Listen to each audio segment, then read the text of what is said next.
আবহাওয়া দিয়েই শুরু করি। না ঠান্ডা না গরম, কিন্তু নির্বাচনী হাওয়া প্রচণ্ড গরম। চারিদিকে শুধু মাইকিং আর মাইকিং। ভোটের প্রচার চলছে এবং আমরা শুনছি। আমজনতা আমাদের শোনা ছাড়া এবং সিদ্ধান্ত নেওয়া ছাড়া বর্তমানে আর তেমন কোনো কাজ নেই। তো যতদূর দেখা যাচ্ছে এখন পর্যন্ত তেমন কোনো নির্বাচনী সহিংসতার খবর আমরা পাইনি। খুব ভালোভাবেই নির্বাচনী প্রচার চলছে। প্রার্থীরা যারা ভোটে দাঁড়িয়েছেন তারা প্রচার করছেন নিজেদের ভোট, নিজেদের ম্যান্ডেট, সবকিছু।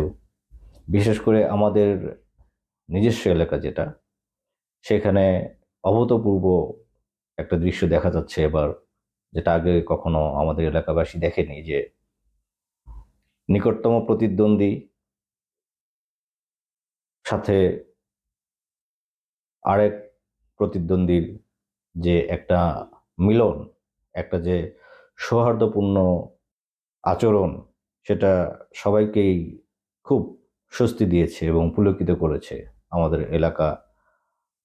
এটা একটা অনুকরণীয় ঘটনা হয়ে থাকবে আর কি। এ হলো নির্বাচনী অবস্থা। সামনে খুব বেশি দিন নেই আমাদের জাতীয় সংসদ নির্বাচন।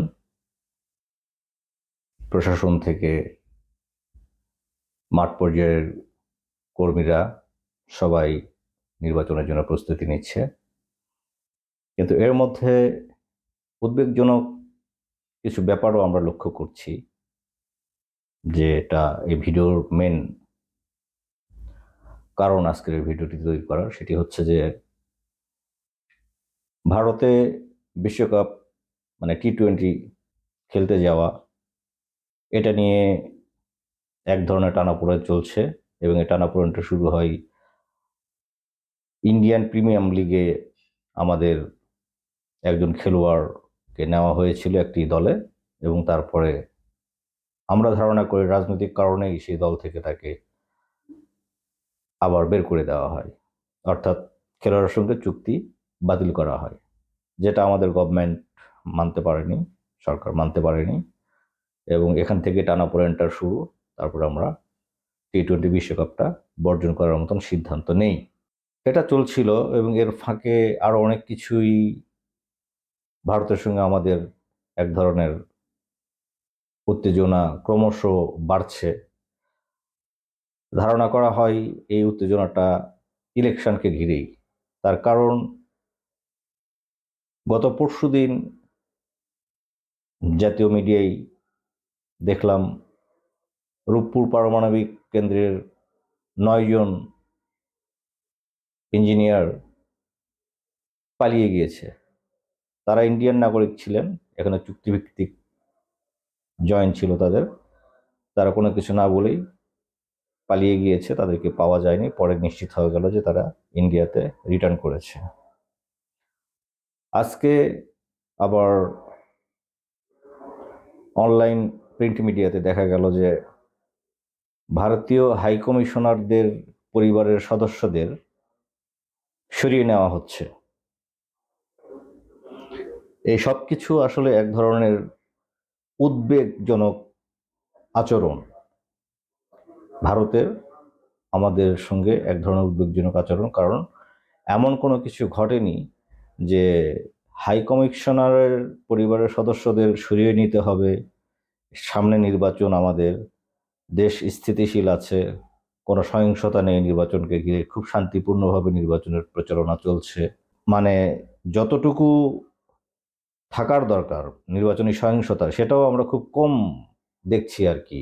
সহিংসতা বলতে তেমন কিছুই নেই, খুব শান্তিপূর্ণভাবে নির্বাচনের প্রচার চলছে, দলমত নির্বিশেষে সবাই। এবং কোনো যানজট, কোনো ধরনের জনগণের বিশৃঙ্খলা বা সাধারণ জীবনযাপনের ব্যাঘাত, এ ধরনের কোনো কিছুই ঘটছে না। খুব সুন্দরভাবে নির্বাচনী প্রচারণা চলছে। খুব দ্রুতই সামনে আমাদের ফেব্রুয়ারির 12 তারিখে ত্রয়োদশ জাতীয় সংসদ নির্বাচন, এবং প্রার্থীর সঙ্গে প্রার্থীর যে আন্তরিকতা, সবকিছু মিলাই আমরা একটা সুস্থ সুন্দর নির্বাচন আশা করছি। কিন্তু এর মধ্যে ভারতের এই ধরনের আচরণ, আমরা যার পরনায় বিস্মিত হচ্ছি যে কেন, এবং শঙ্কিতও হচ্ছি। আমি কোনো প্রিডিক্টর নই, আমি কোনো কিছু প্রিডিকশন করতে যাচ্ছি না, কিন্তু ব্যাপারগুলোকে হালকাভাবে নেওয়ার মতো নয়। আমাদের সরকার, বর্তমান সরকারকেও এই ব্যাপারটাকে সজাগ রাখতে হবে, কারণ পররাষ্ট্র মন্ত্রী বলেছেন, বা পররাষ্ট্র সচিব যেই হোক, উনি বলেছেন যে তিনি বুঝতে পারছেন না যে ভারত কেন এ ধরনের আচরণ করছে। আসলে বোঝাটা উচিত ছিল। আবার অনেক সময় দেখা যায় যে ভারত কোনো কারণ ছাড়া এগুলো করে, কিন্তু এবার মনে হচ্ছে না, আমি ব্যক্তিগতভাবে মনে করছি না যে এটা কোনো কারণ ছাড়া তারা করছে। মোদী সরকার এ ধরনের আচরণ কোনো কারণ ছাড়া করছে। হঠাৎ সেই মোস্তাফিজকে দিয়ে শুরু, আইপিএল, তারপর আমাদের বিশ্বকাপ ইন্ডিয়াতে খেলতে যাওয়া বর্জন আমাদের জাতীয় টিমের, তারপরে আসলো রূপপুর পারমাণবিক কেন্দ্রে, যে পুরোটাই তো ম্যাক্সিমামই ইন্ডিয়ান লোকজন দিয়ে ভর্তি।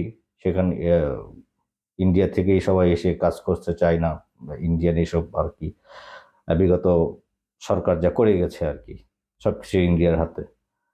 তো সেখান থেকে মোটামুটি এ গ্রেডের 9 জন ইঞ্জিনিয়ার চলে যাওয়া, তারপরে আজকে কূটনৈতিক পরিবারদের হয়তো কিছুদিন পরে কূটনৈতিকদেরও নিয়ে যাওয়া হবে, ডিপ্লোম্যাটদেরও নিয়ে যাওয়া হবে। এটা কোনো ভালো লক্ষণ নয়, যেহেতু সামনে ইলেকশন, আমাদের জাতীয় নির্বাচন। তারা আসলে কি করতে চাচ্ছে, কি মেসেজটা আমাদের দিতে চাচ্ছে, আমরা ঠিক ক্লিয়ার না। খোদ সরকারই ক্লিয়ার না যে কি মেসেজটা তারা দিতে চাচ্ছে। এটা ক্লিয়ার হওয়া দরকার, আমাদের সাবধান হওয়া দরকার। আমাদের আইন শৃঙ্খলা পরিস্থিতিকে আরও সুবিস্তৃত, এখন থেকে আরও সজাগ হতে হবে, যাতে কোনোভাবে এই নির্বাচনটাকে বানচাল করতে না পারে। কারণ আমরা খুব সুষ্ঠু সুন্দর একটা নির্বাচনের দ্বারপ্রান্তে চলে এসেছি প্রায়, এটাকে কোনোভাবেই বানচাল করতে দেওয়া যাবে না। এবং সবচাইতে বড় আশ্চর্যের বিষয় হইল যে কিছুদিন আগে ভারতের নয়াদিল্লিতে বাংলাদেশের পতিত সরকার, ফ্যাসিস্ট সরকার প্রধান যিনি ছিলেন, তিনি যেটা করলেন আর কি, এবং ইন্ডিয়া যেটা করতে দিলেন, মানে তার যেই সাক্ষাৎকার নেওয়া বা তাকে ব্রডকাস্ট করতে দেওয়া, সংবাদ সম্মেলন করতে দেওয়া, এই জিনিসটা আমাদের গভর্নমেন্ট এটা মানতে পারেনি এবং এটা তীব্র নিন্দা জানিয়েছে। এই যে ওভারঅল আমি যেগুলো বলছি, টোটাল যে ব্যাপারগুলো, এগুলো আসলে মার্ক করার মতোই ব্যাপার। এগুলো কোনো কিছুই স্বাভাবিক কোনো ব্যাপার নয়। হঠাৎ নির্বাচনকে সামনে রেখে সেই পতিত সরকার প্রধান জনসমক্ষে চলে আসতেছে ইন্ডিয়াতে, যেখানে ইন্ডিয়া তাকে, তার ছেলে বলছে যে ইন্ডিয়া তার মায়ের জন্য স্বর্গের সমতুল্য, বেহেস্তের সমতুল্য, জাস্ট লাইক হেভেন, এরকম সেফ ইন্ডিয়া। ওকে ফাইন, সেখানে সে ভালোভাবেই থাকতে পারে, যেহেতু বেহেস্ত তুল্য। কিন্তু এটা রাইট সময় ছিল না। ইন্ডিয়া যদি আমাদের এতই ভালো চাইতো, আমরা আসলে তাদের সঙ্গে ভালো সম্পর্ক তৈরি করব। নির্বাচিত সরকার আসলে তারা নীতি নির্ধারণ করবেন, কারণ প্রতিবেশী দেশের সঙ্গে তো মারামারি লাঠালাঠি করে টিকে থাকা যায় না, টিকে থাকার সম্ভাবনা নয়। শান্তিতে অন্তত পক্ষে আমরা থাকতে পারবো না, এতটুকুই। আমরা দেখেছি বিডিআর, যেটা এখন বিজিবি, তারা সীমান্তে দাঁড়িয়ে থাকে, আর ইন্ডিয়ার যে সীমান্তরক্ষী, তারা অকাতরে প্রত্যেক বছর 500-700 জন করে আমাদের বাংলাদেশের জনগণকে হত্যা করছে। ফেলানির ঘটনাটা আপনারা জানেন, এরকম হাজারো ফেলানি সীমান্তে হত্যা হয়, আমরা লাশ পাই না, কখনো পাই কখনো পাই না। তারপরেও তো আমাদের তো টিকে থাকতে হবে, অথবা একেবারে অ্যাভয়েড করতে হবে। কিন্তু আমাদের ভৌগোলিকভাবে এমনভাবে অবস্থান যে বাস্তবতাকে অস্বীকার করার কিছু নেই। কিন্তু মোদী সরকার যা শুরু করেছে, এটা আসলেই দুঃখজনক। সামনে নির্বাচন, সেখানে তারা আমাদের যদি আসলেই ভালো চাইতো, সুপ্রতিবেশী হইতো, তাহলে এই সংবাদ সম্মেলন, ফ্যাসিস্ট সরকারের সংবাদ সম্মেলন, তারপরে মুস্তাফিজকে রাজনৈতিক ইস্যু বানানো, যেগুলো করছে আর কি, ইন্ডিয়ান নাগরিকগুলোকে বৈধভাবে যারা এখানে আছে তাদেরকে সুসুর করে টেনে নিয়ে যাওয়া, এগুলো আসলে ভালো কিছু ঠেকছে না। এগুলো তাদের সহযোগিতা নয়, এগুলো আমাদের মনে এক ধরনের আতঙ্ক ক্রিয়েট করছে, এবং এটা খুবই একটা বাজে দিকে হয়তো যাচ্ছে, আমরা বুঝতে পারছি না। আমাদের গোয়েন্দা সংস্থার লোকজনদেরকে আরো বেশি সজাগ থাকতে হবে, আমাদের চোখ কান খোলা রাখতে হবে। সাধারণ জনগণ থেকে শুরু করে সরকারি পর্যায়ের, উচ্চ পর্যায়ের, উচ্চ মহলের এবং আন্তর্জাতিক যে সম্পর্কটা আমাদের দেশের সাথে অন্যান্য দেশের আছে, যদিও ভারতের সঙ্গে আমাদের সম্পর্ক এখন খুবই খারাপ, তারপরে যতটুকু পারা যায় এই যে প্রচ্ছন্ন একটা হুমকিমূলক যে আচরণ যেটা করছে, এটা আমাদের ট্যাকেল দিতে হবে। আমরা এখনো বুঝতে পারছি না যে এই ধরনের আচরণ করার কারণটা কি, তারা কি করতে চাচ্ছে। ইলেকশনের সময় খুব কম, প্রায় 1, 2, 3 করে গোনা যাবে, এরপরে আমাদের ত্রয়োদশ সংসদ নির্বাচন। এর মধ্যে এইসব এক ধরনের মানুষের মনে এক ধরনের আতঙ্ক তৈরি করছে, অনিশ্চয়তার সৃষ্টি করছে নির্বাচন নিয়ে, এবং এক ধরনের অস্থিরতা কাজ করছে সবার মধ্যে। যারা সচেতন নাগরিক, যারা প্রিন্ট মিডিয়া হোক, সোশ্যাল মিডিয়া হোক, যে কোনো অনলাইন মিডিয়াতে যারা সবসময় আপ টু ডেট থাকছে, তারা এইসব নিউজে মানে গুড ফিল করছে না। আর যেহেতু আমি একজন আমজনতা বই কিছুই নই, সেহেতু এতটুকুই আমার বলার বা এতটুকুই আমার করার ক্ষমতা আছে যে জাস্ট এমন একটা ভিডিও বানানো এবং এটা সবাইকে বলা, বা আমাদের গভর্নমেন্টকে আহ্বান করা যে তারা যেন সর্বোচ্চ সতর্ক থাকে, এবং রাজনৈতিক দল থেকে শুরু করে আইন শৃঙ্খলা বাহিনীর সবাই যেন সর্বোচ্চ সতর্ক অবস্থায় থাকে। কোনোভাবে আমাদের নির্বাচন হাতছাড়া হতে দেওয়া যাবে না। আমাদের নির্বাচনের খুবই প্রয়োজন, একটা নির্বাচিত সরকারের খুবই প্রয়োজন। দেশের অবস্থা ভালো নয়, একটা নির্বাচিত সরকার ছাড়া এটা ভালো করা সম্ভব নয়।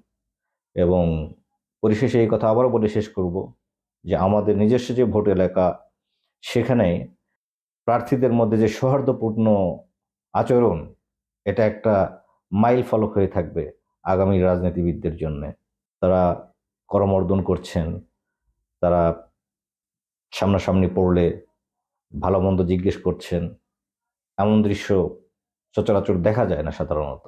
একজন রাজনীতিবিদ প্রতিপক্ষ দলের রাজনীতিবিদকে সবসময় আমরা দোষারোপ করি, এই বলি সেই বলি, এটা আমরা দেখে এসেছি। কিন্তু আমাদের আদমদীঘির দুপচাঁচিয়া 3 আসনের যে 2জন মেইন এমপি প্রার্থী, তাদের মধ্যে যে সৌহার্দ্যপূর্ণ যে ভালোবাসা, মত বিনিময়, এটা সবাইকে মুগ্ধ করেছে। আমরা এমন নেতাই দেখতে চাই, আমরা এমনভাবেই আমাদের ভবিষ্যৎ রাজনীতি তৈরি করতে চাই। ভালো থাকবেন সবাই, আজ এ পর্যন্তই।